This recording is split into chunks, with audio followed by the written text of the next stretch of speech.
that he had done before. While Patterson was um, returned to an idyllic pastoral beginning. Um Porphy wrote bullock drivers, Edward Dyson of miners and city workers, Miles Franklin of remote factless um, station owners, still a dot of small selectors grabbing a living out of a back-breaking farm.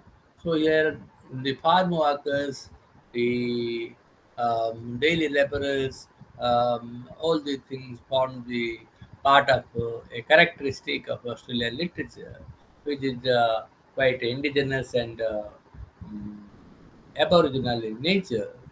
The bulletin published the writers and had an agenda to lampoon and shame the hypocrisy and the imitativeness of Sydney society. Turner quotes J.F. Archibald's comments on the city of Sydney in the Lone Hand, 1907. Quote, it was a Kent-ridden community. Sydney socially limped in Apis imitation after London ideas, habits and manners. Politically and industrially it was the same. Sydney invited revolt from existing conditions and the bulletin was the organ of that revolt. So in a way bulletin became a kind of signpost for Australian literature, early Australian literature. The bulletin writers of the 1880s and 1890s were also the first to exploit the bush tradition as a sort of cultural alternative to metropolitan values by their time. Ross comments almost 100 years after its foundation, Australian society and culture had changed considerably. The rigid structure of the penal settlement had broken down as a result of the emancipation of convicts, free immigration, the growth of a native born population, and the extension of settlement to the centres around the Australian coast. So here we see the shift from um, colonial setup to the setup of the bush and the farm workers. The convicts were no longer the convicts; they became no longer the villains; they became the heroes. And at the same time, the literature of early settlement or indigenous literature concentrated on things which are indigenous or the roots of Australia have for the first time become very poignant and relevant in the context of Australian literature. The literature of the period depicted racist tendencies and ideas. Most Australians at that time wished to exclude other races from the island continent's social fabric, as these were seen in derisive terms. Australia's white Anglo-Saxon and Anglo-Celtic uh, makeup, as Walker observes, was always emphasized. Racial purity was a national obsession, and the violence to minorities, such as Aborigines, was endemic. So here we see literature represented the Anglo-Celtic and Anglo-Saxon people, terribly ignoring the Aboriginal claim. So it was, in a sense, it was very partial to the indigenous people. So initially, these things became very prominent in Australian literature. It was predominantly due to the colonial influence. It was one way of effecting a white Australia policy. Um, and the bulletin represented such things. The bulletin put it with its usual brutal candor, Australia for the Australians, the cheap Chinese, the cheap nigger, and the cheap European pauper to be absolutely excluded. So the invention of the journal bulletin actually tried to focus on everything Australian Australian, the quintessential Australian, and therefore it tried to repudiate Chinese and African or the European influence, and they were excluded like anything else. So when we come to know about the Australian early Australian literature, the writings of the colonial period, um, the writers were men, and yeah, because the convicts and the early settlers were mostly males. Um, Secondly, the first migrants to Australia were mostly men, made ship an expression of male solidarity, vigorously excluded the women, often delegating to her um, to the passive virtues of stoicism and endurance. So, women in an early Australian literature was a kind of exclusion, and here we have to reject, we have to consider women's writing prominently in order to take a bias-free opinion on Australian literature. So, one of the first male writers of this period to gain prominence was Catherine Spence, who migrated with her family from Scotland to South Australia. And here we see she actually represented a kind of uh, insightful beginning of women's writing in Australian literature in early part of the 19th century and 20th, later half of the 19th century and early part of 20th century.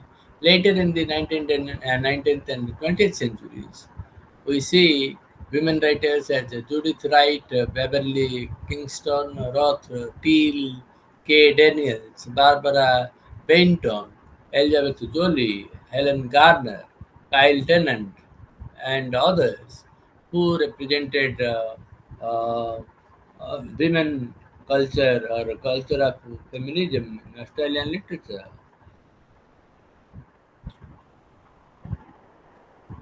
Then we have Aboriginal writing. Um, Adam Shoemaker includes the early page of Aboriginal um writing in English. Journalism um, exemplified the Aboriginal or Flinders Island Chronicle, published between September 1836 to December 1836. In Tasmania and public petitions, the most famous of which he regards the bark petition presented by the Irkla people of Emblem Land of 1963, the publication of Kath Walker's poetry, the plays of Jack Davies and Kevin Gilbert, and the novels of Colin Johnson, later known as uh, Mutro. After 1960s, strongly proved the literary presence of Aboriginal voices. Since then, there were um, there has been no looking back. Now, after 1960s, there is a prominent voice of the emergence of Aboriginal writing, which did not had any kind of have any kind of influence earlier, and then we'll come to know about the thematic strands and what is the importance of Australian literature in what kind of theme the writers were dealing. We have to discuss with that briefly. So when we come to the themes or literary themes and trends, we see a kind of drawn a kind of delineation, a kind of drawback towards their the writers are drawing on heavily on the roots of their culture and the Aboriginal ballads and blues songs. All these things have a very prominent presence here. Then one Brian Kearman, in his study of Australian literary history, divides its characteristics and themes into three sets. He explains and describes them thus. The first two sets of characters are conventionally evolutionist and synthesize much 19th century discussion, which emphasizes the difficulties encountered by the pioneering society and which speculated that the climatic and other environmental factors would mold the people and their culture. The third set relates to national character and its expression through literature and their relationship to historical experience and social institutions. So here we come to know about the land and landscape, which the flora and fauna of Australia, which influenced Australian literature in a great way. Then Australian literature in relation to white colonizers and their ongoing attempts to tell the stories of their nation has really been very prominent in the early part of Australian literature. So perhaps it is time, and the another class is on the um, screen. So I think I have to wind up the session here. Thank you.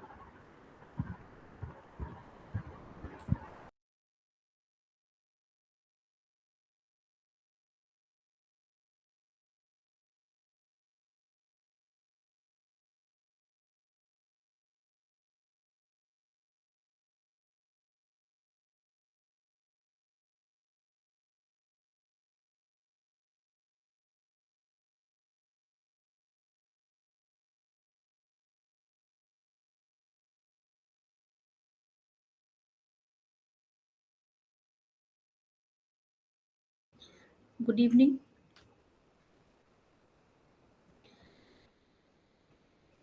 So we start with Unit 19.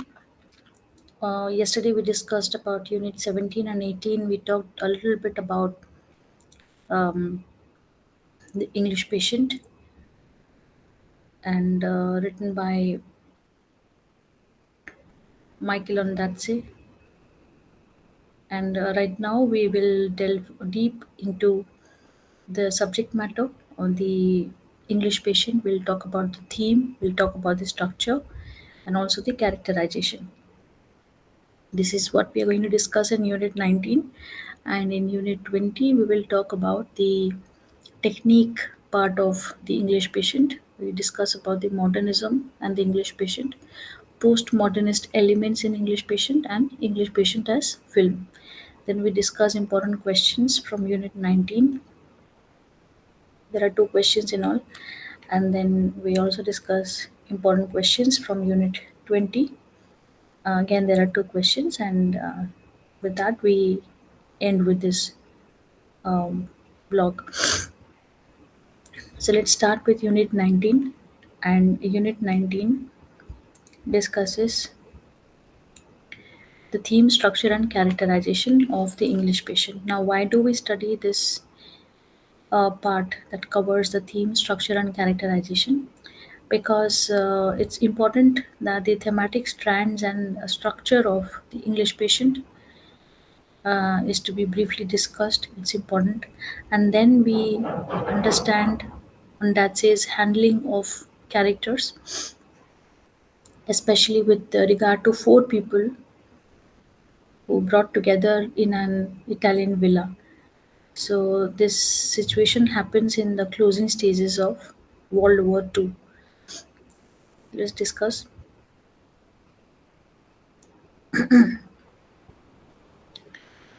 English Patient by Michael Ondaatje is a novel rich with themes, intricate structure, and deeply developed characters.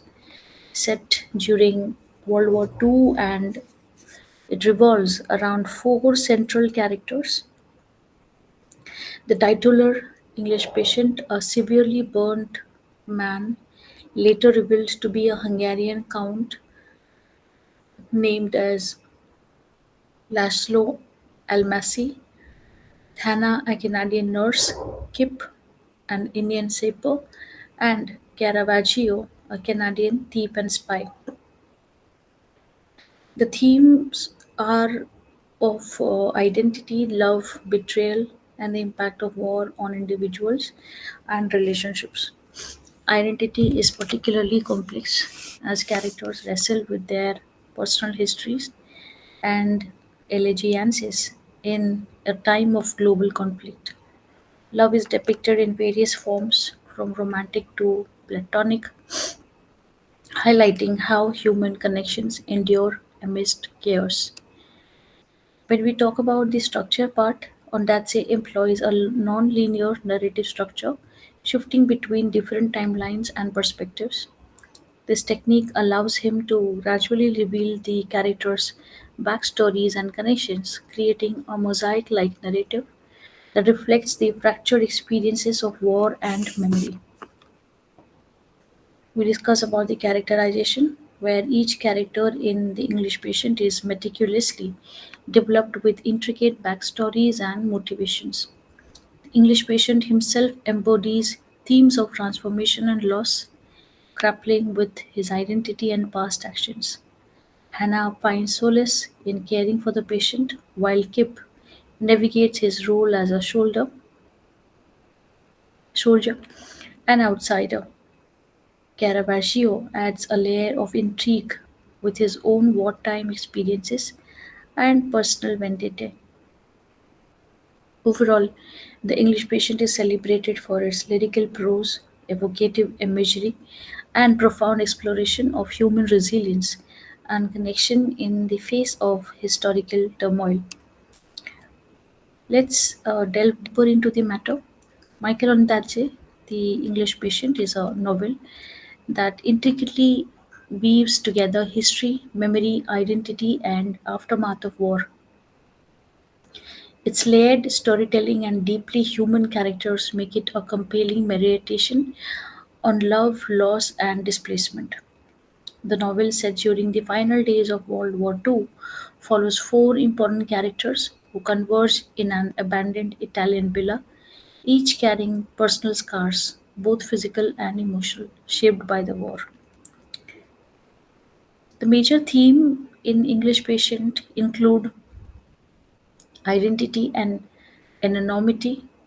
The novel itself, the title itself suggests a paradox. The English patient is not English at all but a Hungarian count named Laszlo Almasi.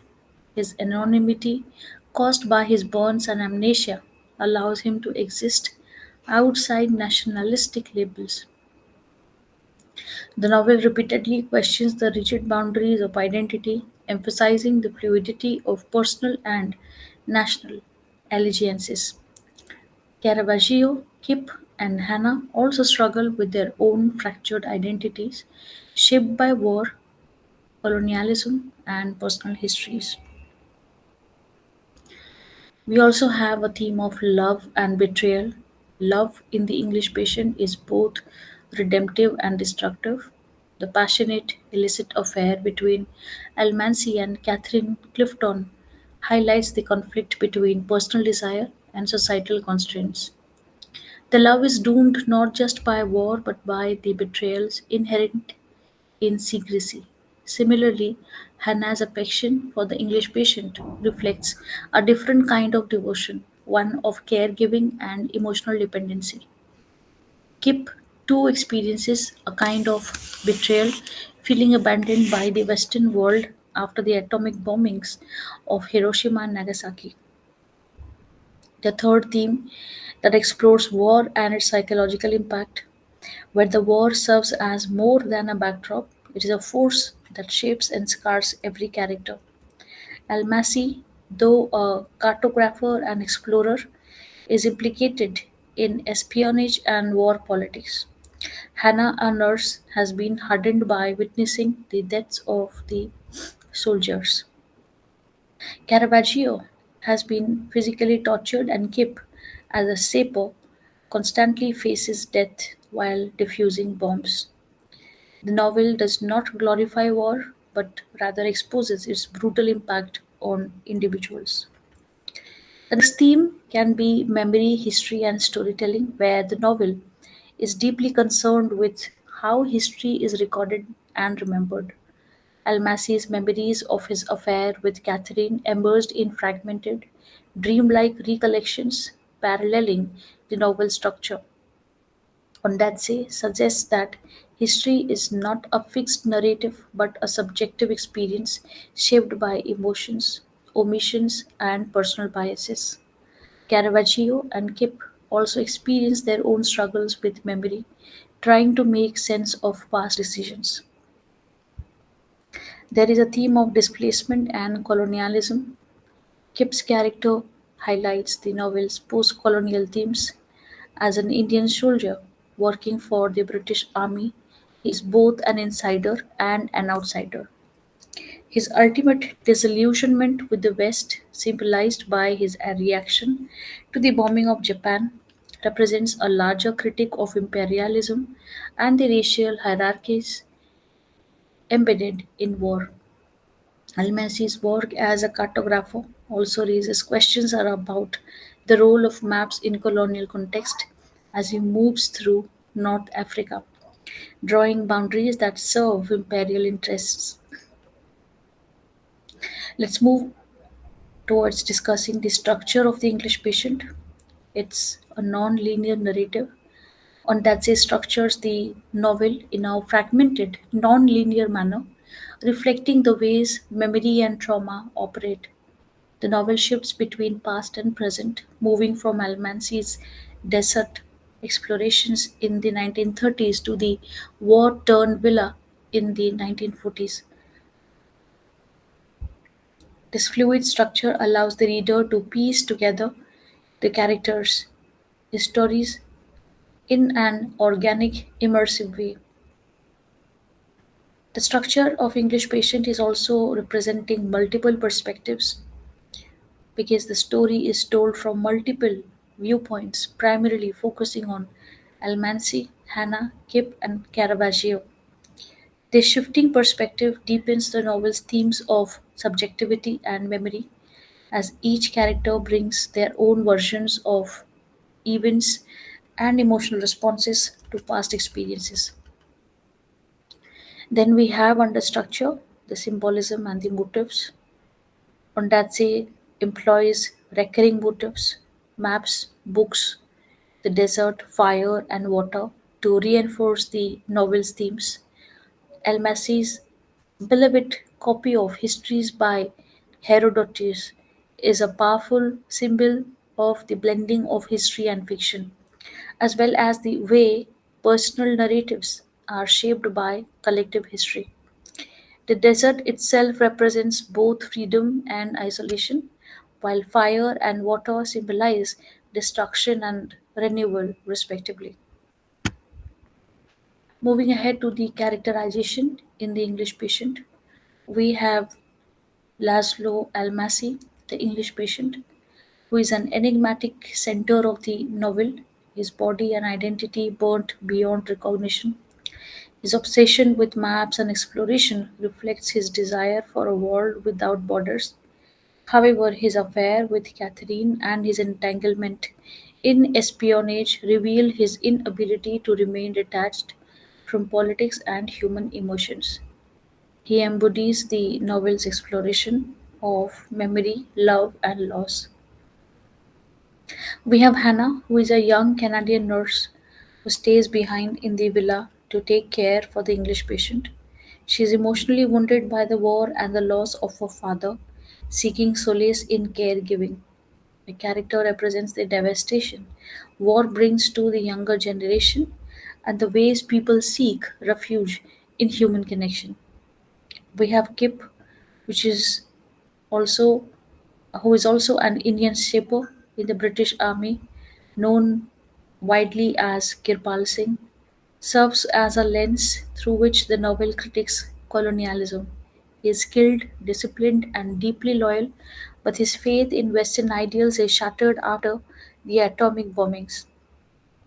His departure at the end of the novel signals a rejection of Western dominance and a return to his own identity. Then we have David Caravaggio, a former thief turned spy.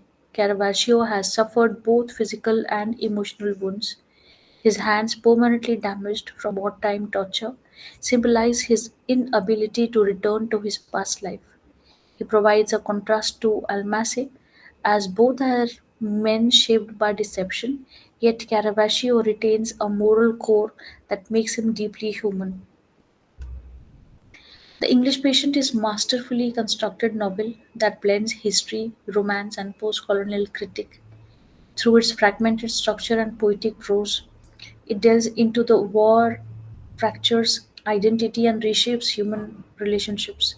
Each character embodies different facets of loss and survival, making the novel a deeply resonant meditation on the past, inescapable grip on the present.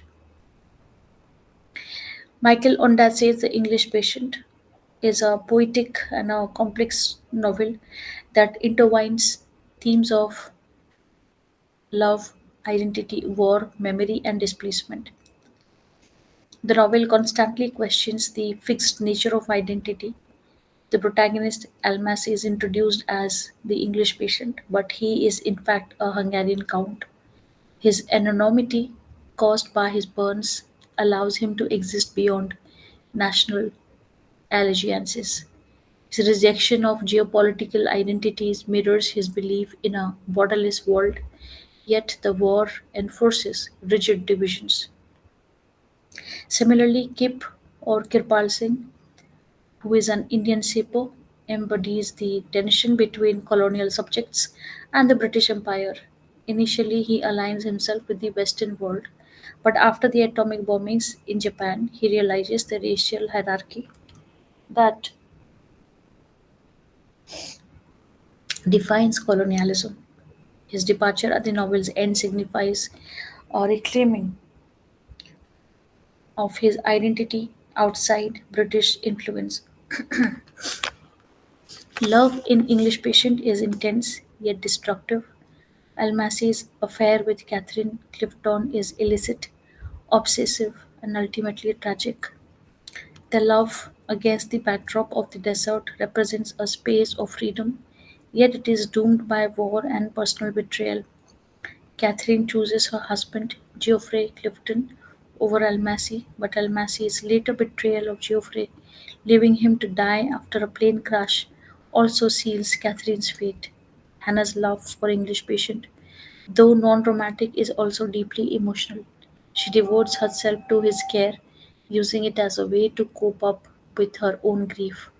Meanwhile, Kip and Hannah's brief love story is an exploration of hope amid destruction, but it's too tainted by betrayal, the West betrayal of the East through the use of nuclear weapons. World War II is not just a setting, but an active force that shapes every character. Initially, Almasi, a neutral observer, as a cartographer, is pulled into the espionage and war politics. Caravaggio, a former thief and spy, is physically mutilated by war. Hannah has seen countless deaths as a nurse, which makes her emotionally numb, and Kip's role as a shipper who defuses bombs exposes him to constant danger. Ontatsi does not depict war in a grand heroic way, but instead focuses on its intimate, devastating effects on individual. Each character carries wounds, some physical, others emotional, that persist long after the war's end. So, when we discuss about Michael Ondaatje's The English Patient, it is important to understand that it's a deeply poetic exploration of different themes. Although fragmented structure mirrors the way history is remembered through emotions, distortions, and personal biases, the novel critiques colonialism, examines the scars left by war, and portrays love as both transcendent and destructive. Each character embodies a different aspect of survival, making the English patient a profound meditation on the past, enduring grip on the present. So, these are the few things that we had to discuss under Unit 19, the English patient, theme, structure, and characterization. Then we move to Unit 20, where we talk about the English patient, the technique. And under technique, we discuss the modernism and the postmodernism elements. It's important to note that Ondatze's handling of narrative technique in the English patient uh, is is in the mind of a modernist as well as a postmodernist element. So presentation of materials in the English patient happens largely along modernist lines, but in the matter of subverting realistic narrative structures, the modernist elements of techniques are given a push towards postmodernistic elements. The novel has several converging plot lines, all is held together in the consciousness of Hannah. Towards the end the author makes a willing surrender of his power over the narrative. A very important modernist feature is the way time is handled. The same applies to linearity. The social organization of time is submerged in personal awareness of time. The novel's language is its real strength. For grounding, language is that way in which also our modernist features. The language is extraordinarily sensuous and rhapsodic. It can be very factual too. Details of time and place and sequence are given meticulously, quite often. In the side pockets, she found pieces of equipment to do with bomb disposal, which she did not wish to touch. Wrapped up in another small piece of cloth was a metal spike she had given him, which was used for tapping maple sugar out of a tree in her country. The precision of factual and technical registers is combined with the complex elusiveness of mythical story deriving from Herodotus' histories. Precision is also there in the minutes of the Geographical Society, which met in London in the 1940s. Then it is there in the description of the parts of a bomb.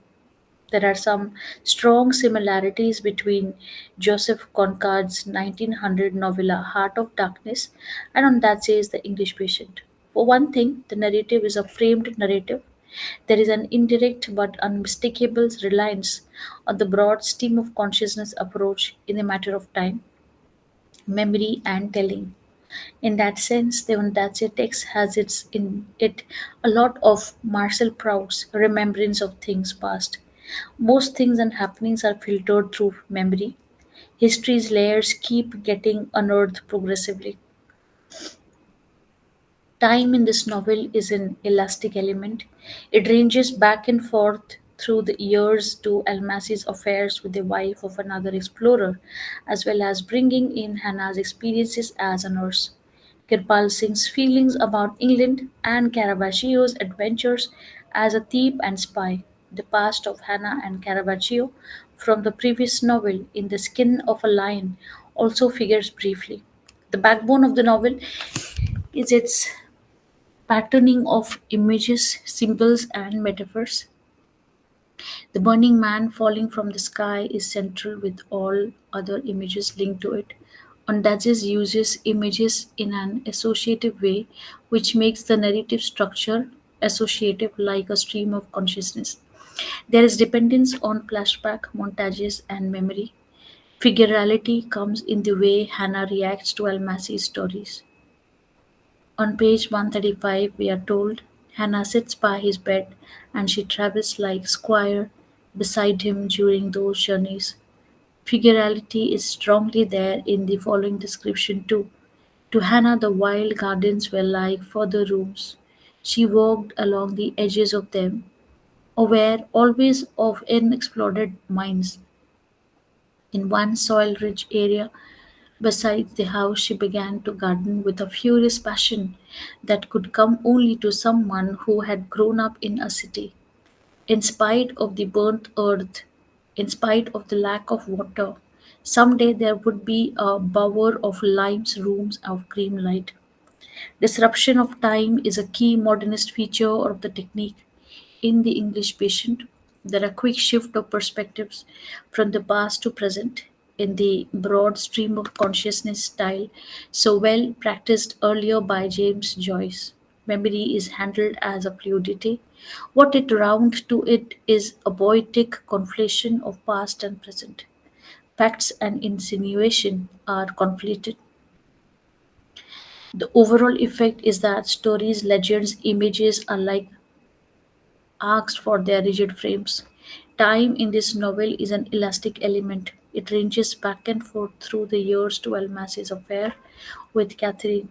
Time takes in young Kip's feelings about England, his adopted country, Caravaggio's adventures as thief and spy, and Hannah's experience as a nurse. The novel even looks back into the skin of a lion, the novel in which Hannah and Caravaggio have already appeared. There, the setting is Toronto. Here, it is a villa near Florence in Italy.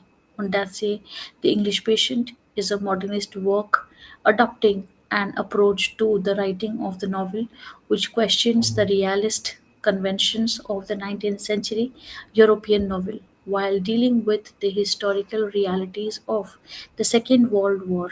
The English Patient is the narrative of four characters brought together relentlessly by the circumstances of the Second World War. There are Almasi, the English patient burned so badly in a plane fire.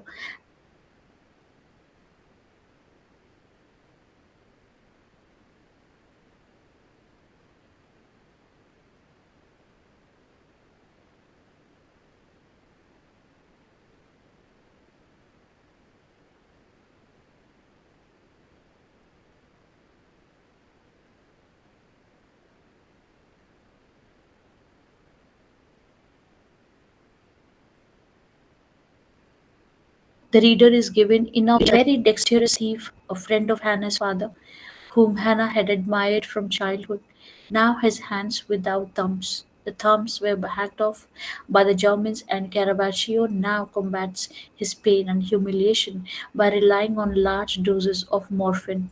The fourth prominent character is Kirpal Singh, nicknamed Kip by the British, a Sikh.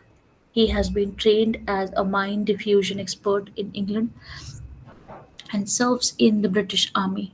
The four characters come together in a villa near Florence, recently used as a war hospital by the Allies, but formerly used by the Germans. The Germans have abandoned the villa, but not before planting bombs not only in the villa but in objects in the villa, such as the piano, and all around the area surrounding it, making life for the inmates immensely perilous in the English patient language is intensively and self-consciously analyzed so as to expose the element of choice and artifice in process of manipulating meaning.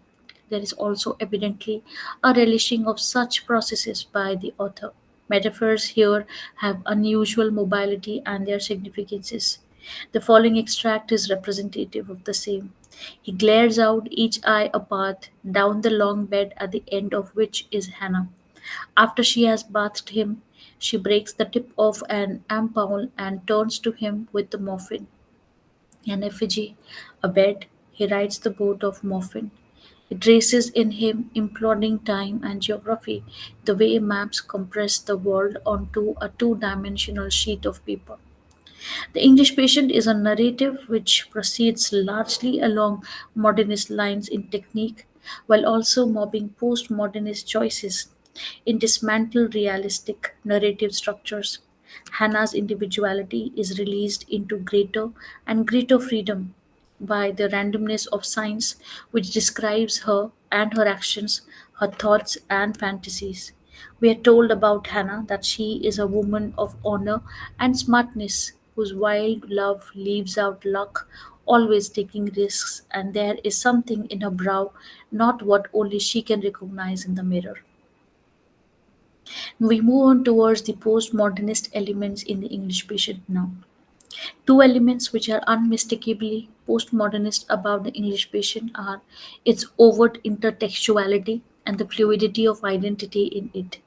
Desire plays a strong role in keeping identities fluid, and lacks of various kinds are at work all the time, allowing the reader to take over as the writer of the text and allowing the text itself sufficient self reflexivity are also postmodernism elements. Fluidity is also given to signs in general so that signification is never quite static. Metaphors and images are all kept quite mobile. Intertextuality and the fluidity of subjectivity are both postmodernist features. Intertextuality comes from the way text merges in Almasi's consciousness. And in his commonplace book, his 1890 edition of Herodotus, histories are other fragments, maps, diaries, entries, writings in many languages, paragraphs cut out of other books. Identity in English patient is polytropic, which means of many meanings. Plot itself is kept quite fluid, as Douglas Barber states on that its carefully casual bricolage of dissociated moments, the accumulation of narrative fragments never quite solidifies into a plot. There is in it fact a new interrogative paradigm emerging which leads hybridized sites of imaginative transformation. Time is given a new dimension through a poetic conflation of past and present. Facts and imagination are also conflated. As a result, legends, myths, and works of art are liberated from their rigid frames in a particular period that, like seeds, they germinate and grow elsewhere. This is the kind of process which deconstructionists consider signification to be subject to. In a sense, the English patient has in its elements of all the three main posts of contemporary literary theory. First, it has postmodernistic elements in it, then it goes well with post structuralist notions of identity, signification, and undecidability. The element of desire also is quite strong here. Most of the time, desire is the obvious driving force behind the way characters act, react, or simply have their being. Finally, there are elements of post coloniality also. Canada, Italy, and India meet, and these closing pages shift the scene to Amritsar. Elements the post colonial exotic are there. Diasporic consciousness comes in, and also does the question of migrancy being part of the human condition. We move to the next section, the English patient as a film. Dennis Walder's Post Colonial Literatures in English, History, Language Theory, and a chapter in it. Its name is after post colonialism. One section of the chapter is named The Cultural Mediation of the Cultural Post Colonial Text. Walter states the film seems at first simply to gesture derivatively in the direction of such classic exotic romance films as Casablanca, Ice Cold in Alex, and Lawrence of Arabia, while moving to the removing the complex open-ended and decentering effect of the novel in order to promote itself in terms of nostalgic popular fiction. We are told that the concluding aerial shots of the Sahara Desert, which represents North Africa as seductively feminine, offering itself to the viewer in much the same term as those offered to the gaze of the overflowing, proprietorial, desiring capitalist marrying in Nathan Godimer's The Conservationist. Balder quotes a review of the film by Sandra Hall, which appeared in the Sydney Morning Herald of 6th March 1997. The review was captioned Hot Sand and Shimmering Sensuality. Parts of it offer a summary which is useful for students. Less kindly disposed to the burnt man in the fourth member of the group, David Caravaggio. He who works who was named who's William Dafoe.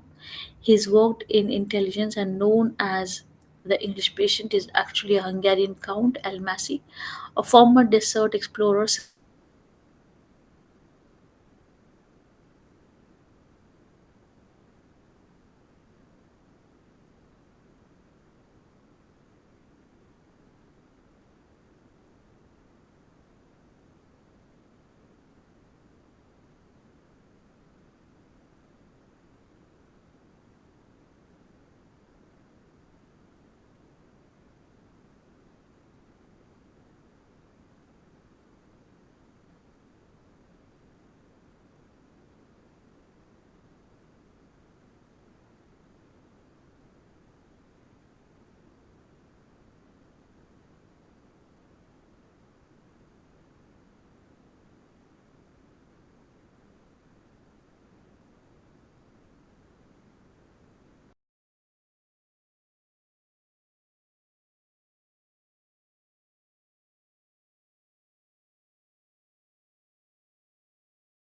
Count Almasi Sorry, there was a network error, it seems. So,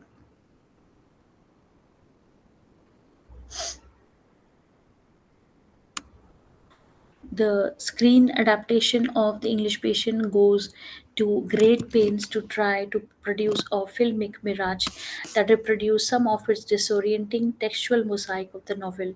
Yet neither the film nor the book really produces the disorientation in the reader or audience of the kind she or the book's other critics suggest. The epistemological confidence at the heart of Ondatse novel, despite the projected mirage of experimentalism or disorientation, no doubt accounts for its great popularity and readability, despite its supposed difficulty. So, when we talk about the conclusion, we know that technique in the English patient is dominated to a considerable extent by modernist elements. The thematic strands in it are largely postmodernist. The novel dexterously handles time, memory, identity, desire, forgetting, and fluidity. It has sufficient intertextuality and self reflexivity in it. Perspective keeps shifting and remembering keeps thinking things.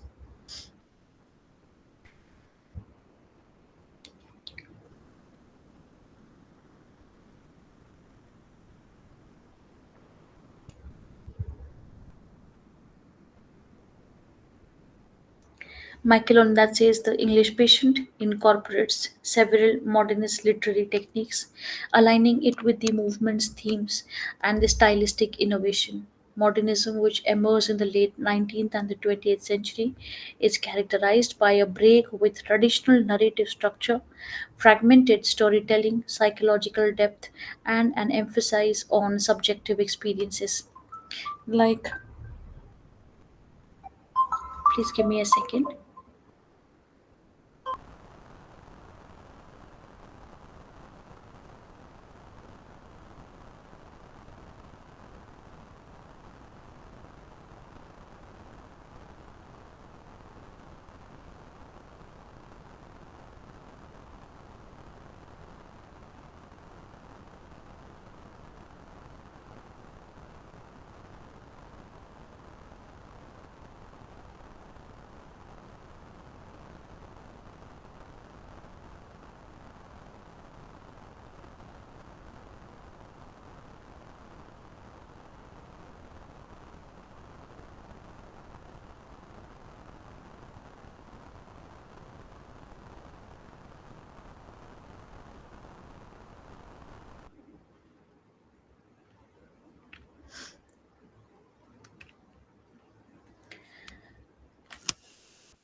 Like many modernist works, example James Joyce, Ulysses, or Virginia Woolf's To the Lighthouse, the English patient abandons linear storytelling. Instead, the novel unfolds through a series of fragmented memories shifting between past and present.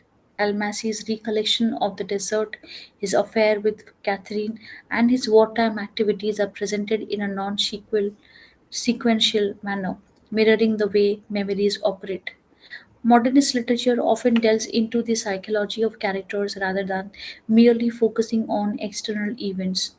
The English Patient is deeply introspective, exploring Almacy's longing for Catherine, Hannah's grief and isolation, and Kip's internal conflict with colonialism and Caravaggio's trauma. The novel frequently employs stream of consciousness narration, allowing readers to experience characters' thoughts and emotions in an unfiltered way. The novel suggests that history is not a single objective truth, but a collection of personal narratives. Almacy's version of events, for instance, is deeply subjective, romanticized, and at times unreliable. Similarly, Caravaggio's interpretation of Almacy's past as that of a spy complicates the reader's perception of truth, a hallmark of modernist literature's skepticism towards absolute realities. A recurring theme in modernist literature is the alienation of individuals from society. Each of the four main characters in English Patient experiences displacement and disillusionment.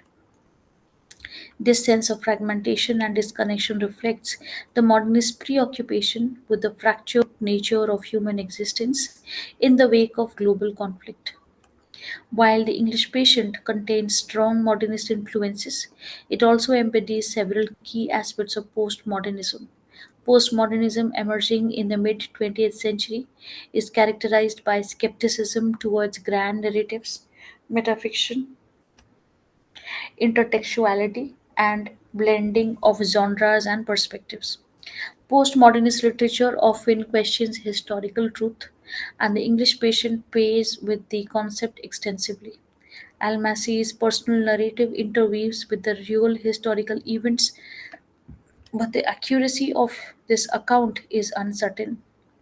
His beloved book, Histories by Herodotus, is filled with its own annotations and stories emphasizing the structured nature of history. The novel frequently references other literary works, particularly histories by Herodotus, which serves as both a literary text within the story and a metaphor for the blending of past and present, fact and fiction. This intertextual approach is a hallmark of postmodernist literature as it acknowledges the interconnectedness of texts and ideas. Postmodernist novels often reflect on their own storytelling processes. Same goes with The English Patient. The characters themselves engage in acts of storytelling, whether it's Almacy's recalling his past, Hannah writing letters, or Caravaggio reconstructing history through espionage. The novel thus becomes a commentary on how narratives are formed and altered. Postmodernism resists single authoritative viewpoints, and the English Patient follows multiple perspectives without a clear central narrator.